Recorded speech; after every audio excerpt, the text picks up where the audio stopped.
Ok, a ver.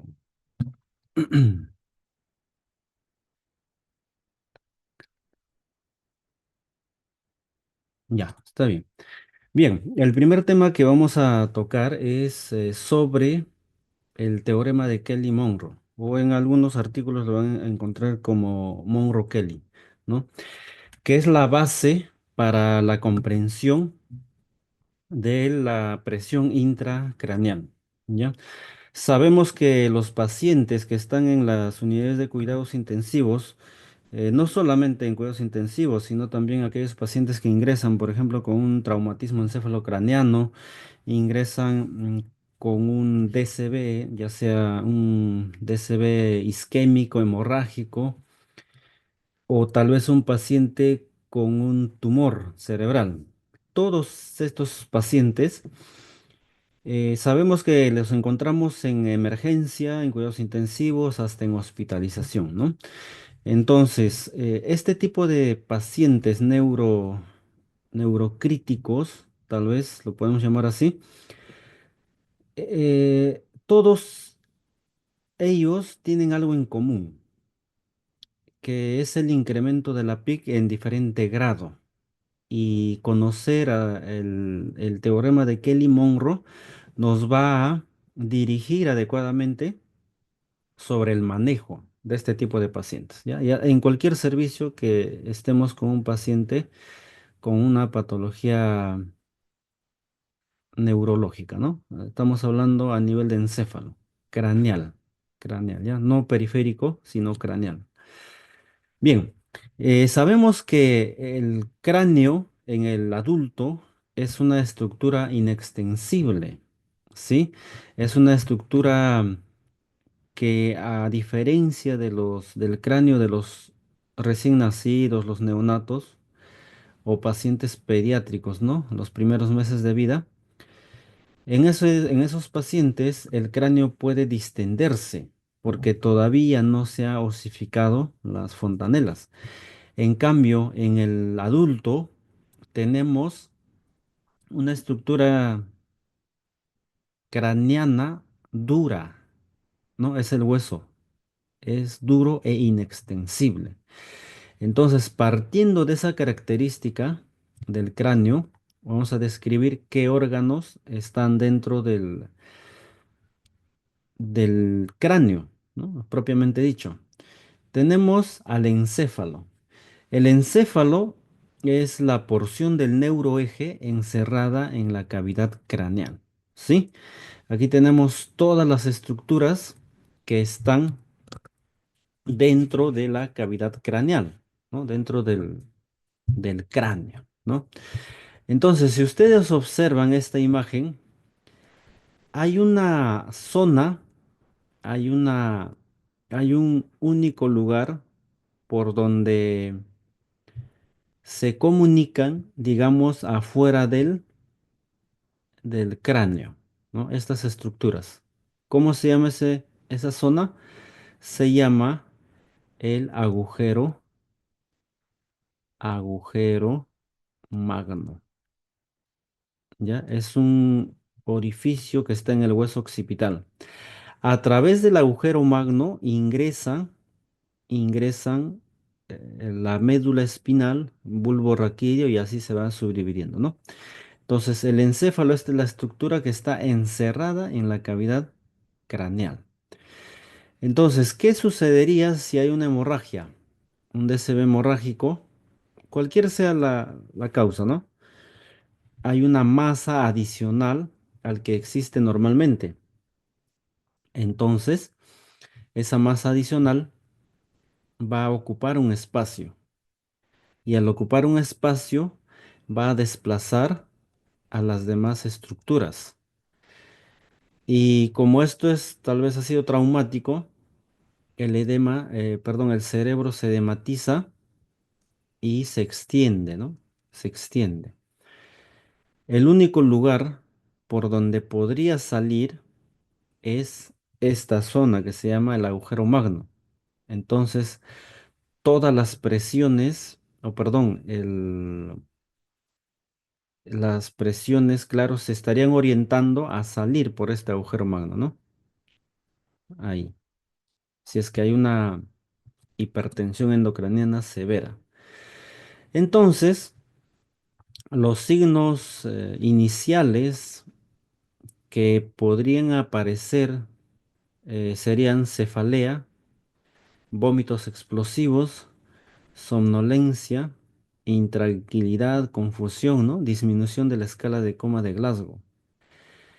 Y luego ya vienen estos signos tardíos cuando ya se ha implantado la hipertensión endocraniana, es decir, cuando ya hay una suerte de isquemia a nivel de bulbo, ¿ya? A nivel de bulbo, bulbo raquídeo. ¿Por qué, por ejemplo, presenta respiración irregular, respiración de Shane-Stokes? ¿Por qué presentaría bradicardia? ¿Por qué presentaría hipertensión? Porque en esa zona, en el tronco del encéfalo, justo en esta zona del bulbo raquídeo, que es esta zona, ¿no? Bulbo raquídeo es esta de color celeste, está el centro de la respiración, centro inspiratorio y centro expiratorio. Y más arriba tenemos, o entre más adelante, ¿no? Tenemos al centro cardiovascular, ¿no? Que ambos están en el bulbo raquídeo. Entonces, si hay una suerte de compresión, ya sea por edema, disminución del flujo sanguíneo a este nivel, ya se presentaría la famosa triada de Cushing. La triada de Cushing se caracteriza por, obviamente, tres, ¿no? Dice triada, bradipnea, hipertensión y bradicardia. ¿Por qué bradipnea o respiración de Shane-Stokes? ¿Por qué? Porque está afectando, o sea, esa isquemia, esa disminución del flujo sanguíneo, afecta al centro respiratorio. Por eso presenta bradipnea. ¿Por qué presentaría hipertensión? Hipertensión, ¿por qué? Porque hay una isquemia, ¿dónde? En el centro cardiovascular. ¿Por qué? Bradicardia por el mismo motivo, ¿no? Porque hay isquemia en el centro cardiovascular. Pero lo malo, o sea, de esta triada de Cushing es que es un signo, o sea, esta triada es un signo tardío. ¿Es un signo tardío de qué? De hipertensión intracraneana. O sea, ¿qué quiere decir? Que la hipertensión ya es tan severa que se produce estos signos, ¿no? Como la bradipnea, hipertensión bradicardia. Nosotros, por ejemplo, en la unidad de cuidados intensivos, a veces hemos visto este tipo de pacientes que de pronto, o sea, estos pacientes están conectados al ventilador mecánico, ¿no? De pronto presentan hipertensión y presentan bradicardia y comienzan a una sincronía con el ventilador mecánico, o sea, desacoplan con el ventilador mecánico. O sea, hay una sincronía entre el paciente y el ventilador mecánico. Eso vendría a ser la bradipnea, ¿no?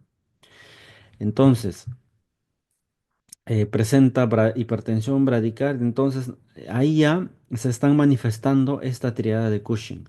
¿Y qué significa? Que hay una hipertensión endocraniana severa y que ha comprometido ya el bulbo raquídeo, ¿no? Una isquemia. Ya sea que haya ocurrido herniación, o sea, el cerebro se ha salido de su lugar anatómico, ha desplazado, o hay una isquemia a este nivel, a nivel de bulbo raquídeo. Y eso es un signo tardío, o sea que ya se ha implantado cualquiera que haya sido la causa. Ahorita vamos a hablar de las causas, cualquiera, pero esto, la triada de Cushing, es un signo tardío de hipertensión O sea, ¿qué quiere decir? Que hemos debido identificar tal vez, o hemos debido tal vez ejecutar medidas para evitar que llegue a la presentación de estos signos, bueno, signos en relación a isquemia de bulbo raquídeo. Y si no hacemos nada, a pesar de estos signos todavía, este paciente puede llegar a fallecer, ¿no? ¿Por qué? Porque el centro cardiovascular puede llegar a tener una isquemia aún más severa, y lo que lleva a esto es a una disminución de la presión arterial, disminución de la frecuencia cardíaca. Esta disminución de la presión arterial muchas veces a nosotros nos lleva a iniciarle noradrenalina, y iniciamos noradrenalina. Pero cuando este paciente ya necesita noradrenalina, entonces, después de haber pasado por esta triada de Cushing, ¿no? Cursa con hipotensión, porque aquí era hipertensión. Primero es hipertensión, y es clásico, uno se da cuenta.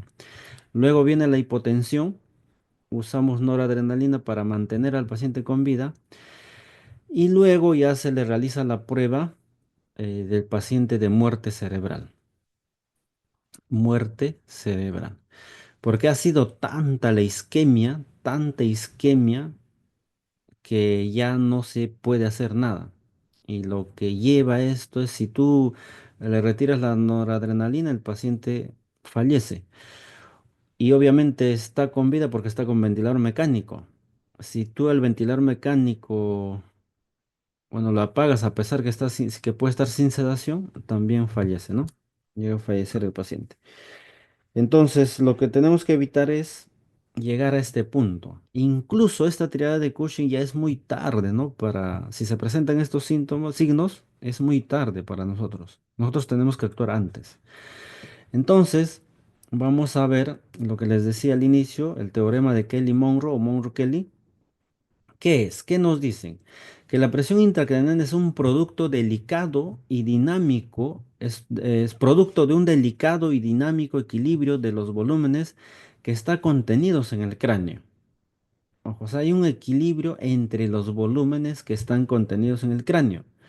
¿Cuáles son esos volúmenes? Cerebro, sangre y líquido cefalorraquídeo. ¿Ya?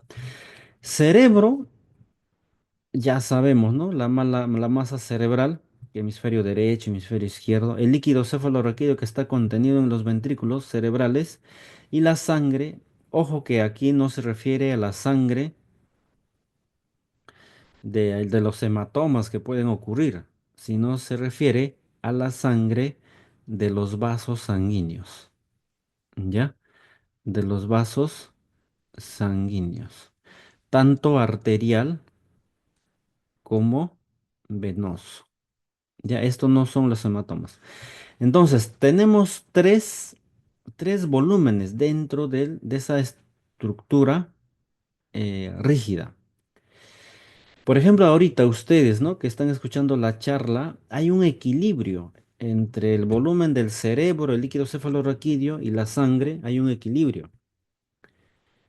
Si aumenta, por ejemplo, el líquido cefalorraquídeo, disminuye la sangre un poco. Si aumenta la sangre, disminuye el líquido cefalorraquídeo. Entonces hay un equilibrio entre los tres, ¿ya?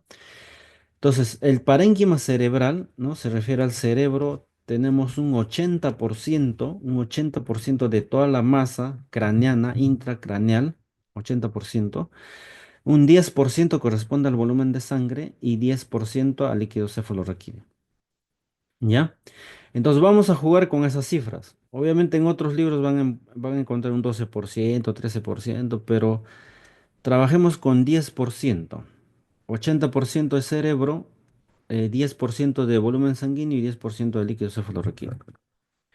Entonces, este es el continente que vendría a ser el cráneo, ¿no? El continente es el cráneo, que hemos dicho que es una estructura inextensible.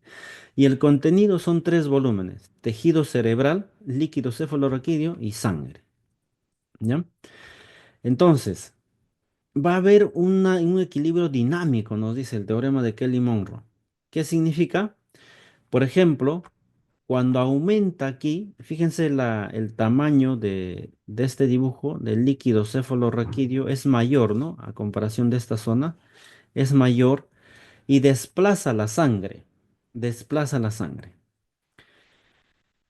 ¿Qué ocurre cuando desplaza la sangre?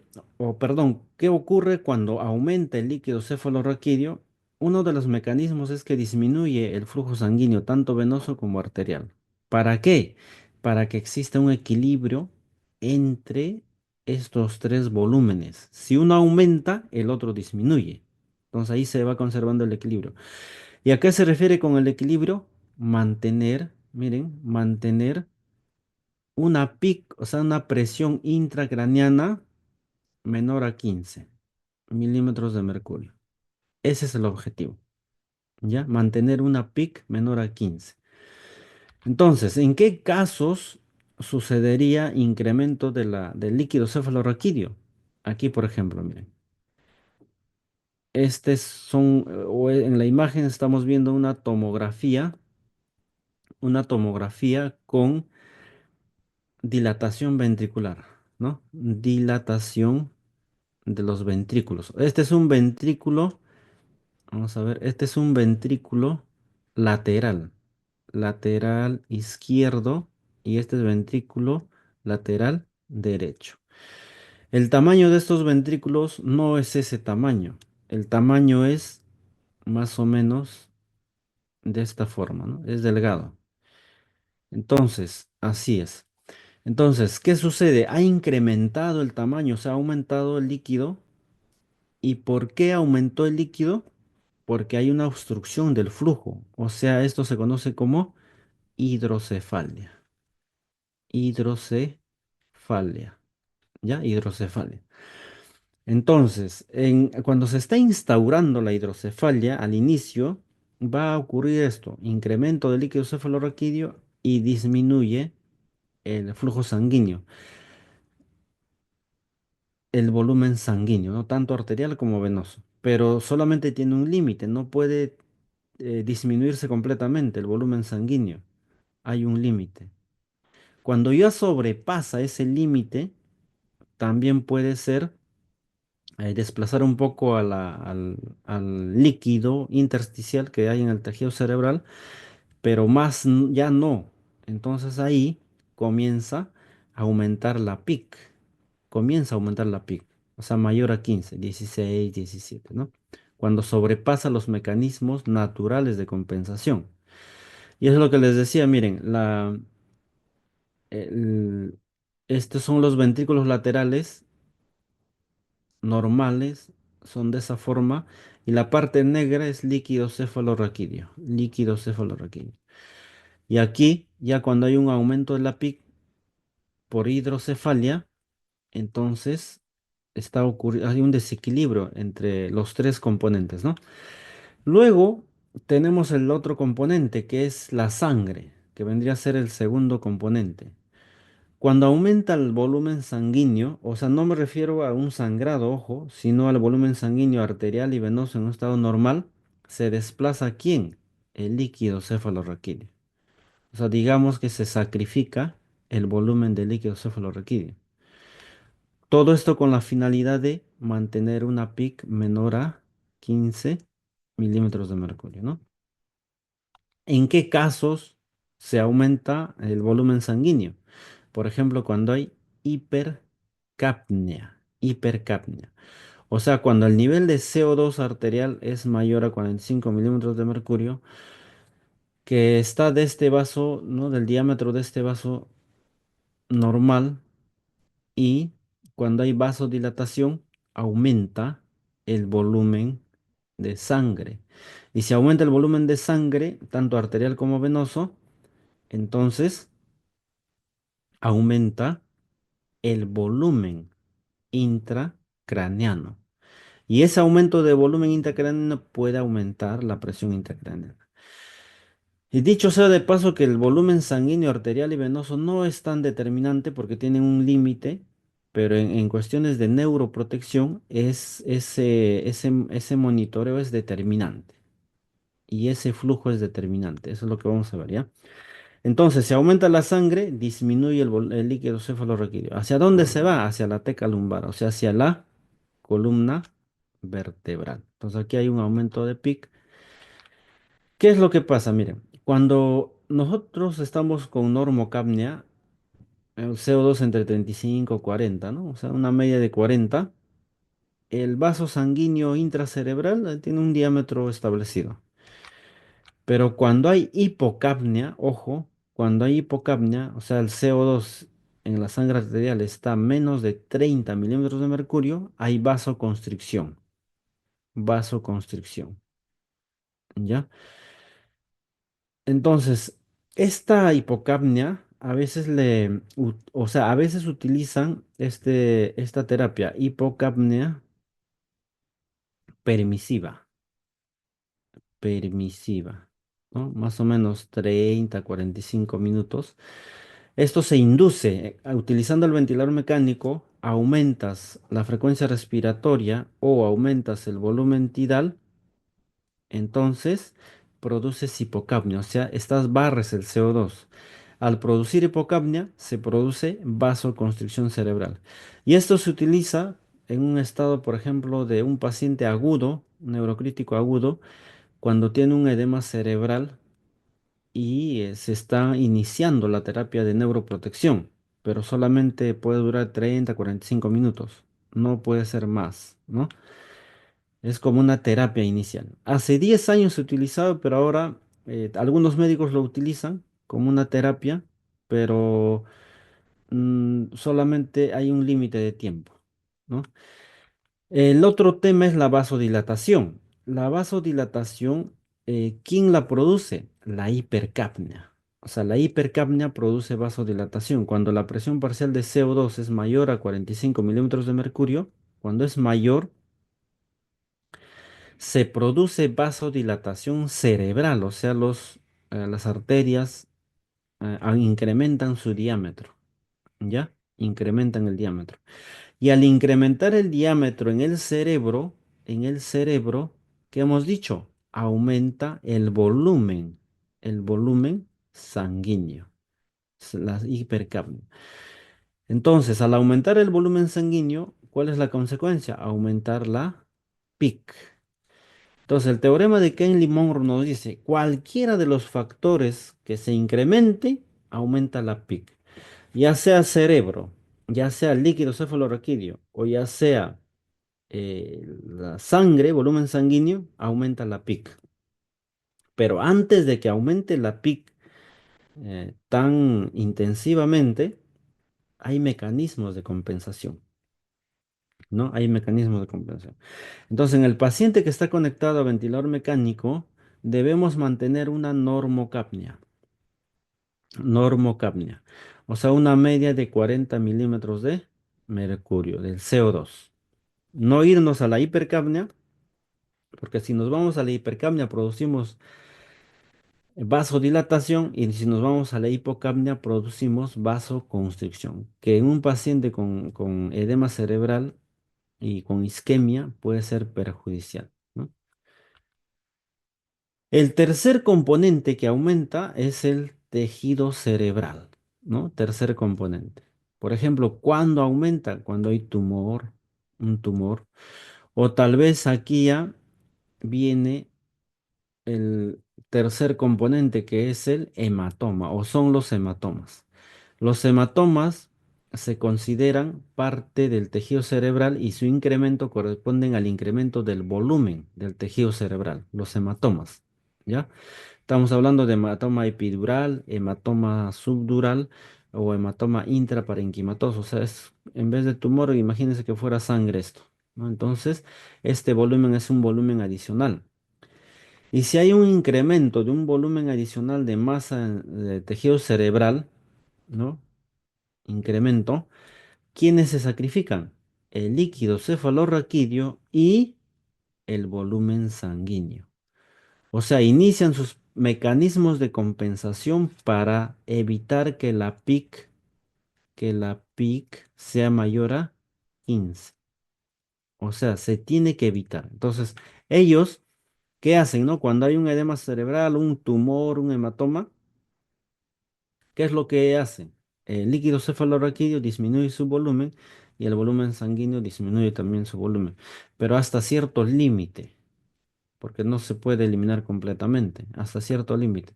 Entonces, esos son mecanismos compensatorios iniciales para limitar el aumento de la PIC, ¿sí? Comparen este cerebro uno con estos dos, ¿no? Este continente con su contenido y este continente con su contenido. Aquí aumentó aquí aumentó la masa tejido cerebral y disminuyó el líquido cefalorraquídeo y el volumen sanguíneo, ¿no? Listo. Al inicio hay una compensación, pero cuando ya se supera esa compensación, la pica aumenta. La presión intracraneana aumenta. Por ejemplo, aquí en esta tomografía del lado izquierdo, esta imagen que ustedes ven de color blanco es sangre coagulada. En tomografía van a ver coagulada. A esto se llama hiperdensidad, ¿no? Hay una hiperdensidad. Entonces, hay sangre, o sea, hay un hematoma. Este es un hematoma intraparenquimal porque está dentro del parénquima. Y no solamente intraparenquimal, sino con invasión intraventricular, porque esta sangre ha invadido, ¿qué cosa? Los ventrículos, ¿no? Ha invadido los ventrículos. Entonces, este volumen adicional es el que incrementa la PIC. Y no solamente este volumen, porque acá ha habido un trauma. Y este trauma lleva a qué? A edema, edema cerebral. O sea, se liberan mediadores de la inflamación porque acá ha ocurrido un trauma. O sea, no solamente es el aumento de este volumen de sangre adicional al que normalmente existe, sino también que hay un edema cerebral por la liberación de mediadores de la inflamación, las interleucinas, etcétera. Hay un edema cerebral. Entonces aquí se incrementa la PIC. Aquí hay un incremento de PIC. Aquí hay un incremento de PIC. Entonces aquí, según el teorema de Kelly-Monro, el tejido cerebral es el que está incrementando y en una fase inicial disminuye el líquido cefalorraquídeo, disminuye el volumen sanguíneo, pero no es suficiente. La consecuencia es aumento de la presión intracraneana, a pesar de los mecanismos compensatorios, ¿no? Por ejemplo, acá tenemos otro hematoma. Este hematoma se denomina, miren la forma. Este es un hematoma subdural, ¿ya? Hematoma subdural amplio, ¿no? Este es un hematoma subdural amplio. Fíjense que aquí, aquí debería ir, esta zona de aquí es un ventrículo, ¿no? Es un ventrículo que ha sido desplazado. Normalmente el ventrículo debería estar aquí en la línea media y debería ser de esa forma. Uno que ha colapsado, ¿no? Un ventrículo no se ve aquí. Aquí desapareció un ventrículo, se ha colapsado. El segundo ventrículo es este de acá. Y este ventrículo también ha colapsado porque hay un mínimo volumen de agua. Hay un mínimo volumen de agua. ¿Sí? Entonces, este hematoma subdural extenso también es un volumen adicional. Entonces, como volumen adicional, aumenta la PIC. Consecuencia, aumenta la presión intracraneana. Y no solamente eso, ¿no? Este hematoma subdural, que generalmente es por traumático. Los hematomas epidurales y subdurales generalmente son traumáticos, generalmente digo. Esto también conlleva ¿qué? A la generación de edema cerebral, ¿ya? Entonces, aquí no solamente es el incremento de este volumen, sino también el edema. Y aquí hay un desplazamiento de línea media. Y aquí lo que correspondería hacer en este paciente para salvarle la vida es hacer una craniectomía descompresiva. O sea, hay un corte, extirpar la calota ósea al cráneo y ¿no? Evacuar el hematoma. Evacuar el hematoma y hacer una craniectomía descompresiva, porque si en este paso sigue avanzando, el único lugar por donde puede salir esa presión, ¿dónde es? El agujero magno. Y a nivel del agujero magno, ¿qué estructura tenemos? El bulbo raquídeo. Y en el bulbo raquídeo tenemos el centro respiratorio y tenemos el centro cardiovascular. El centro respiratorio y cardiovascular. Si continúa con este edema este paciente y nadie hace nada, este paciente llega a fallecer. ¿Por qué? Porque hay una zona de isquemia, esto ya es una herniación cerebral luego va a producir una isquemia a nivel del bulbo raquídeo, isquemia a nivel del sistema sistema respiratorio, produce hipoventilación, apnea, y luego en el sistema cardiovascular produce parada cardíaca, pues, porque ya no hay quien controle la frecuencia cardíaca, ¿no? Del sistema simpático, parasimpático. Entonces esa sería la consecuencia si es que no se hace nada, ¿no? Si es que no se hace nada. Bien, ¿cuáles son las causas del incremento de la presión intracraneana? Entonces, fíjense, licenciados, cuando nosotros encontramos a un paciente, ¿no? Cuando ingresamos a nuestro servicio y vemos un paciente neurocrítico, ya sea en la UCI, en emergencia o en hospitalización, tenemos que identificar las causas del incremento de la PIC. ¿Por qué en este paciente se incrementa la PIC o cuáles son las causas que probablemente van a aumentar la PIC? Tenemos, y están bien estudiadas y detalladas. Tenemos el tumor, hematomas, como dije, ¿no? Hematoma epidural, subdural, intracraneal o intraparenquimal. Edema cerebral, postraumático, citotóxico, vasogénico, hiponatremia. Entonces, el edema cerebral, o sea, acúmulo de líquido, ¿no? Ya sea postraumático, citotóxico por una isquemia, vasogénico por una ruptura de vaso sanguíneo, hiponatremia también te lleva a un edema cerebral, o ya sea un tumor o hematomas. Entonces, esa es la causa de cerebro. Entonces, hemos dicho que el cerebro corresponde al 80% del volumen intracraneal. Entonces, si cualquiera de estos que aumente, hay un aumento importante de la PIC. Ojo. ¿Cuándo aumenta el líquido cefalorraquídeo? En casos de hidrocefalia. Hidrocefalia y por ahí hay un tumor de los plexos coroideos que pueda aumentar el líquido cefalorraquídeo. La sangre, la sangre. Estamos hablando de volumen sanguíneo, tanto arterial como venoso. Ojo, no me refiero a hematomas, los hematomas están aquí, ¿ya? Vasodilatación por incremento de CO2. ¿Cómo se llama eso? Hipercapnia. Hipercapnia. Compresión yugular.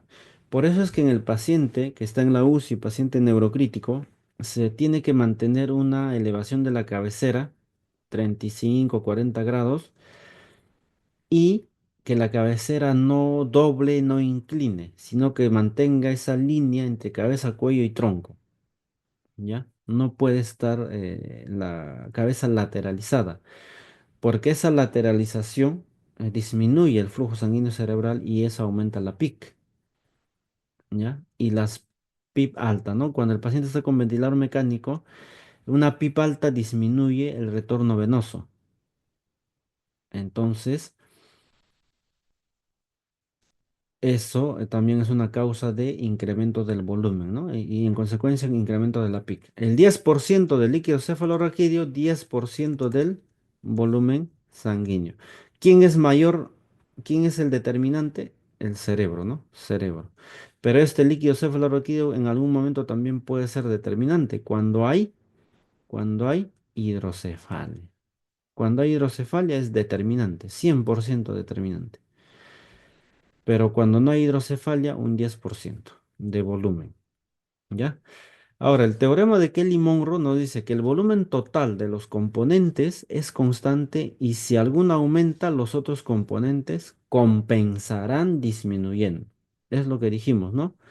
Ya que el cerebro no es compresible, la compensación se logra a expensas de la sangre venosa o líquido cefalorraquídeo. ¿Qué significa? Miren. Aquí hay, fíjense, un volumen cerebral de color amarillo, ¿no? Un volumen arterial, o sea, la sangre arterial, volumen venoso, volumen de líquido cefalorraquídeo. Todos ellos corresponden a ese contenido, ¿no? Contenido. Entonces, si cualquiera de ellos aumenta o aquí aparece una masa, ¿cómo se va a regular la PIC? ¿Cómo se regula? Hay un drenaje de sangre, ¿no? Hay un drenaje de sangre, que sea sangre venosa. O hay un drenaje de líquido cefalorraquídeo hacia la médula espinal. Entonces, de esa manera se compensa. Entonces, fíjense, la PIC normal es 12 menos de 12. 10 puede ser, ¿no? Menos de 12. Entonces, aquí, por ejemplo, tenemos la presión intracraneana en milímetros de mercurio y aquí tenemos el volumen. ¿Ya? Aquí tenemos el volumen. Entonces, cuando la PIC, fíjense acá, este es un punto medio. Entonces, en este punto, cuando el volumen es 1, vamos a poner una unidad, ¿ya?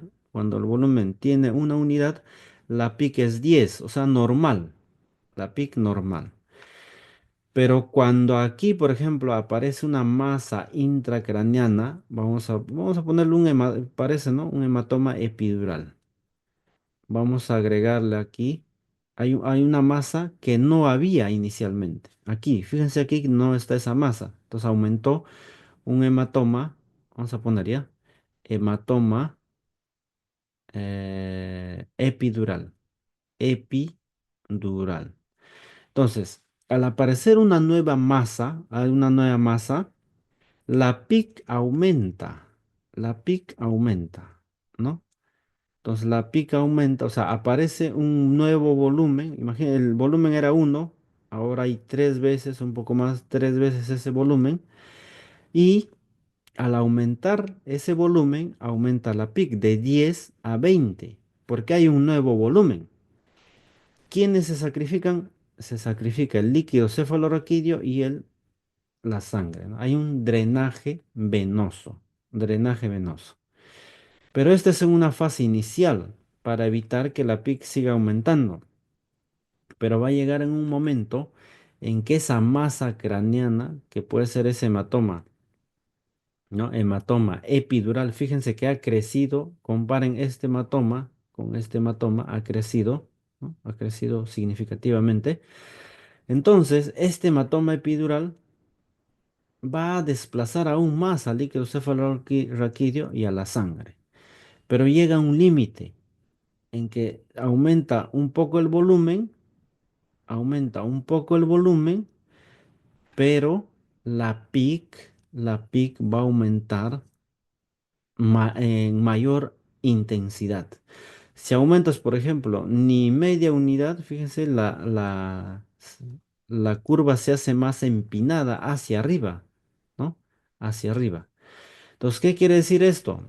Que esto se llama compliance, ¿no? Si aumenta el volumen, mínimamente en este nivel aumenta un poquito de volumen que puede ser por un edema cerebral, ¿no? Resultado, una causa secundaria del hematoma epidural. Aumenta ese volumen, aumenta la PIC considerablemente. Y al aumentar esa PIC considerablemente, ya estamos hablando de una hipertensión endocraniana severa. Y mantener una PIC presión intracraneana severa en este paciente es perjudicial. Ya sea que te puede llevar a luego, ¿no? Después de que salga el paciente, una secuela neurológica o puede fallecer o secuelas neurológicas importantes. Entonces, ¿cuál es el objetivo de nosotros, personal de enfermería? Identificar signos tempranos de hipertensión endocraniana. Uno. Segundo, realizar neuroprotección. Neuroprotección. Realizar neuroprotección. El día de mañana van a hablar sobre neuroprotección.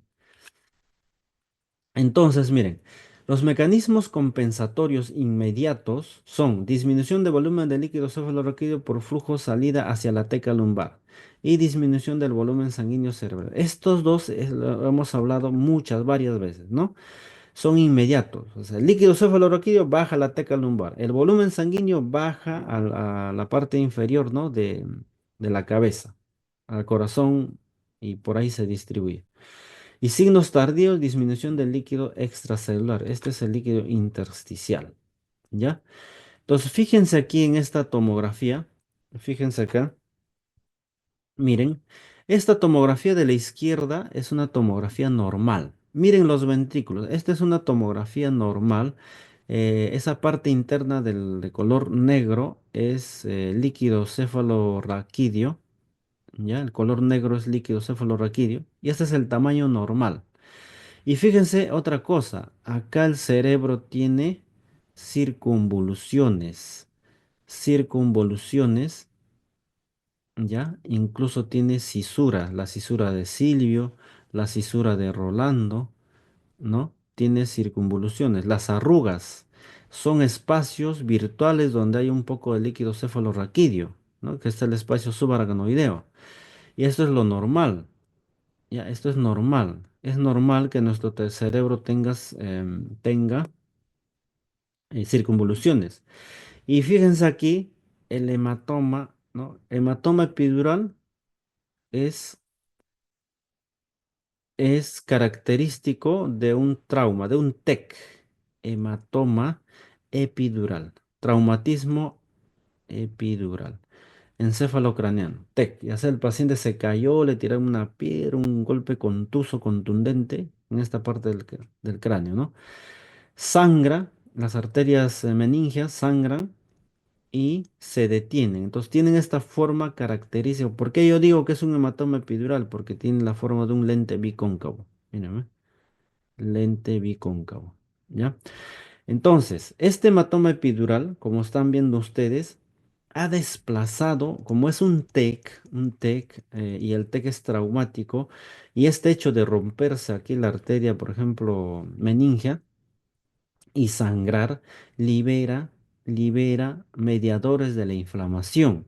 O sea, acá se instaura un edema. Entonces el edema va desplazando la famosa línea media.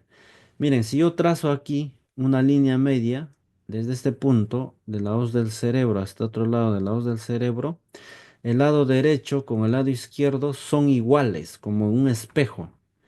Pero si yo trazo la misma línea aquí, significa que la línea media se ha desviado hacia la izquierda en este caso. Y la línea media, fíjense que ha habido un colapso ventricular. Aquí ya no hay ventrículos, ¿no? Colapso, colapso ventricular, colapso, colapso ventricular. ¿Qué más observan? Aquí también observamos, por ejemplo, borramiento de surcos. Borramiento de surcos. Surcos y cisuras. ¿Cuáles son esos surcos? Estos surcos, pues. ¿No? Es como que esas arrugas ya no existen acá, es como si se hubiera inflado, o sea, se ha llenado de edema. Las neuronas o todas las células gliales, todos se han edematizado. Hay borramiento de surcos, hay colapso ventricular, hay desplazamiento de la línea media, que ahora pues un mayor a 15 milímetros. O sea, todo esto es un edema, edema cerebral, cerebral difuso, severo, severo. Aquí lo que corresponde es una craneectomía, o sea, evacuación de este hematoma y craneectomía descompresiva. Puede ser tal vez. ¿Por qué? Porque fíjense que ha colapsado los ventrículos. Y con el tiempo, si esto va avanzando, va a tener este paciente deterioro neurológico y si no hacen nada, el paciente llega a fallecer. ¿Ya? Cuando hay un agotamiento de los mecanismos de compensación, lo que les decía, las pequeñas variaciones en el volumen generan grandes cambios de presión. Un pequeño edema cuando ya está al límite, aumenta la presión. Entonces, ¿qué es la presión intracraneana? Es la presión medida en el interior de la cavidad craneal. Es el resultado de la relación dinámica entre el cráneo y su contenido. Es la presión medida. Fíjense, acá tengo un balón de básquet y cómo miden la presión en ese balón de básquet, ¿no? Un básquet profesional, a veces le miden la presión. Entonces colocan un dispositivo que este es un manómetro, y se puede medir la presión interna, ¿no? Del gas que está dentro del balón, de la pelota de básquet. De forma análoga, se puede medir la presión intracraneana en los pacientes. Sabemos que esa estructura es rígida, ¿no? Inextensible. Se coloca un catéter, ya sea intraparenquimal o intraventricular, y ese catéter traduce esa presión y esta presión lo manifiesta en un monitor, ¿no? En un monitor. Por ejemplo, aquí ese catéter es un catéter de presión, para medir la presión intraventricular. ¿Por qué? porque hay un catéter que llega hasta ventrículo. Ventrículo. Aquí llega a ventrículo, pero hay otros catéteres que no llegan a ventrículo, solamente quedan aquí, ¿no? Un pequeño catéter que queda, por eso se llama catéter intraparenquimal, pero también hay catéteres intraventriculares. Entonces, estos catéteres intraventriculares tienen doble función, medir la PIC y pueden evacuar el líquido cefalorraquídeo, mientras los catéteres intraparenquimales no. Entonces, fíjense, cuando este paciente, ¿no?, está conectado y tiene un catéter intraventricular o intraparenquimal, se conecta el otro extremo a este famoso monitor, se llama monitor Camino. O hay otras varias marcas también, ¿no? Uno de ellos es el monitor Camino. El monitor Camino te brinda la presión intracraneana, que es 15 en este caso, 15 milímetros de mercurio, y te brinda la temperatura también. ¿Por qué necesitamos la presión intracraneana? Ya hemos dicho, ¿no? Una PIC, debemos mantener una PIC menor a 15 milímetros de mercurio y tenemos que hacer todas las maniobras de neuroprotección para evitar que la PIC suba más a 15. Hay maniobras, hay como 9 a 11 maniobras de neuroprotección. Y una de las maniobras de neuroprotección es evitar que el paciente tenga hipertermia. Por eso es que aquí se mide la temperatura cerebral y es en 36,9. Por ejemplo, en alguna ocasión nosotros encontramos, por ejemplo, la PIC en 19 y esta temperatura en 38,5. Entonces, ¿qué pasa? Solamente con bajar la temperatura corporal, ya sea con medios físicos, con antipiréticos, solamente con disminuir la temperatura, ¿no? Nosotros lo bajamos bañando con agua helada al paciente. Bajar la temperatura te puede disminuir la PIC, incluso menos del rango establecido. Aquella vez me acuerdo que lo bajamos entre 3 y 14. Solamente con bajar la temperatura. Entonces la temperatura también es un componente que aumenta la PIC, ¿no? Que aumenta la PIC. ¿Cómo aumentaría la PIC? Con vasodilatación cerebral, ¿no? Que es el segundo componente del teorema de Kelly-Monro. Listo. Entonces, el estándar de oro de medición de la presión intracraneana es a través de la presión intracraneana intraventricular. Ojo, intraventricular, ventricular. ¿Cómo medimos la PIC? Con un catéter subdural, con un catéter parenquimal, miren la longitud, y un catéter intraparenquimal que va de frente al ventrículo. Se conecta, ¿no?, al monitor Camino y nos muestra tanto ondas como temperatura y presión intracraneana. ¿Ya? Entonces, no es la única forma de medir la PIC, ¿no? Con un monitor Camino. También lo podemos hacer, podemos controlar la PIC o medir también la PIC a través de este drenaje ventricular externo. Ya de esto vamos a hablar en el siguiente tema. Se puede medir la PIC. También se puede medir, si es que se tiene un drenaje ventricular externo, se puede medir también la PIC a través de un transductor de presión y un monitor hemodinámico, ¿no? Monitor multiparámetros. Entonces, ya para terminar, la PIC tiene curvas. Tiene tres curvas, ¿ya? Recuerden esto siempre, la P1, P2 y P3. P1 representa la pulsación arterial, P2 refleja la distensibilidad intracraneal y P3 representa la pulsación venosa. ¿Cuál nos interesaría? La P2. Si la P2 aumenta por encima de P1 y de P3, estamos hablando de hipertensión intracraneana. Miren aquí, ¿ve? La P2 es mayor que P1 y que P3. Y esta P2 tenemos que bajarla con maniobras de neuroprotección. Maniobras de neuroprotección. ¿Ya? Entonces, eh, para darles valores, ¿no? La presión intracraneana normal, ojo, de 7 a 15 milímetros de mercurio. Ahí estamos felices, ¿no? Límite máximo hasta 20, pero ahí ya estamos hablando de hipertensión intracraniana moderada, ¿no? Mayor a 20. O sea, no debemos esperar que llegue a 20. Entonces, de a 15 a 20 ya es una hipertensión leve, leve. O sea, lo normal es menos de 15. Hipertensión intracraniana leve de 15 a 20. Moderada, mayor a 20. Severa, mayor a 40. Obviamente que la X severa es de mal pronóstico. Mal pronóstico. ¿Ya?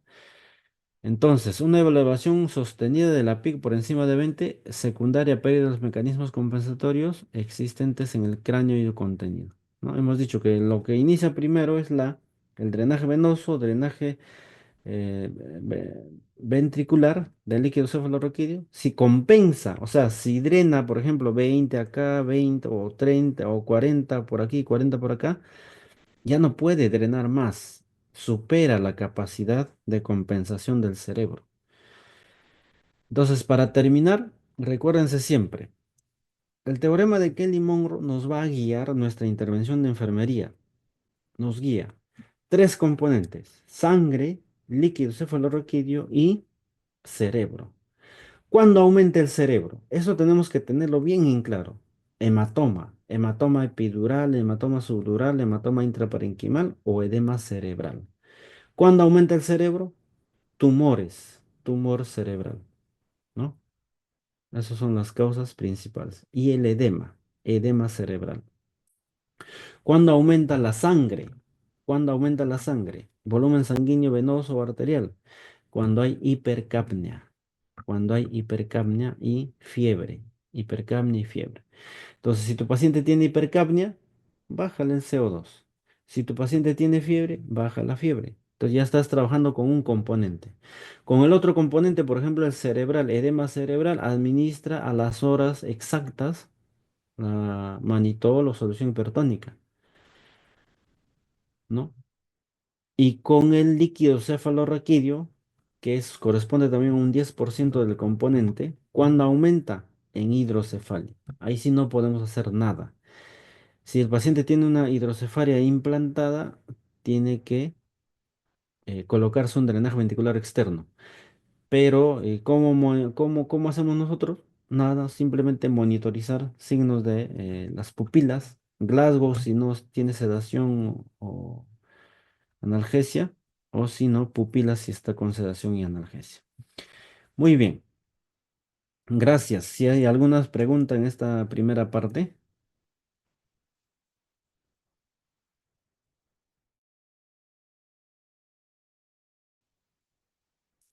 en el chat o pueden Sí. realizar la Y pregunta más, directamente, ¿no?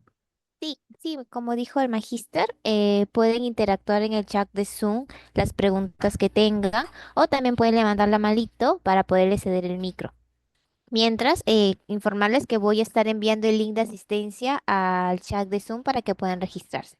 Igual, Magister, vamos a esperar un ratito a ver si es que hay unas consultas. Sí, justo aquí tenemos uno de Elizabeth Segarra que nos comenta acerca del compliance, por favor. Ah, ya, ya. Ya, a ver un momento. Vamos a explicar sobre la compliance, ¿ya? Ahora vamos a trabajar con esta inicial. Ya. Entonces, perdón. Aquí ya tengo.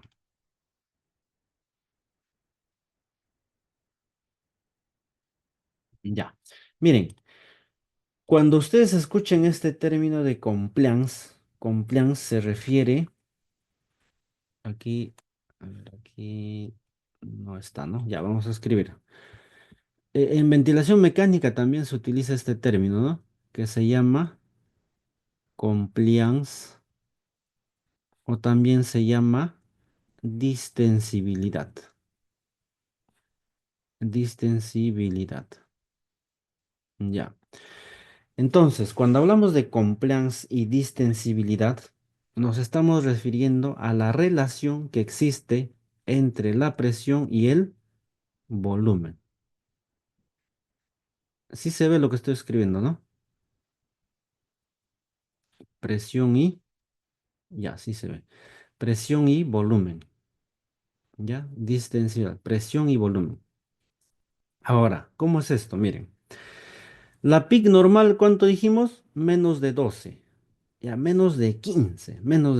Entonces, por ejemplo, comenzamos aquí en este punto, ¿no? Un volumen de uno, vamos a poner 100, vamos a 10 mililitros, ¿ya? 10 mililitros. O 100 para que sea un poquito más real, vamos a trabajar con 100. Miren, 100 mililitros, aquí 200 mililitros, 300 mililitros, 400 mililitros, 500 mililitros. Ya. Entonces, ¿qué sucede? Cuando el volumen es de 100, yo logro una peak de 10 milímetros de mercurio. Ya, bien. Ahora, si yo incremento, estamos hablando del cráneo, ¿ah? A 200 mililitros, el volumen, voy a lograr, miren, una peak de, vamos a ver, aquí será pues 12 de peak. Entonces, ¿qué significa? Que aquí mi cerebro es complaciente. ¿Por qué mi cerebro es complaciente? Es complaciente, ¿por qué? Porque a pesar que yo le estoy aumentando volumen, todavía no se distiende completamente, ¿no? Es como una pelota, miren, vamos a trabajar con la pelota. Esta es una pelota un poco desinflada, ¿ya? Aquí es una pelota un poco desinflada. Entonces a esta pelota le voy agregando un volumen de líquido, ¿ya? Un volumen adicional de 100 más, ¿no?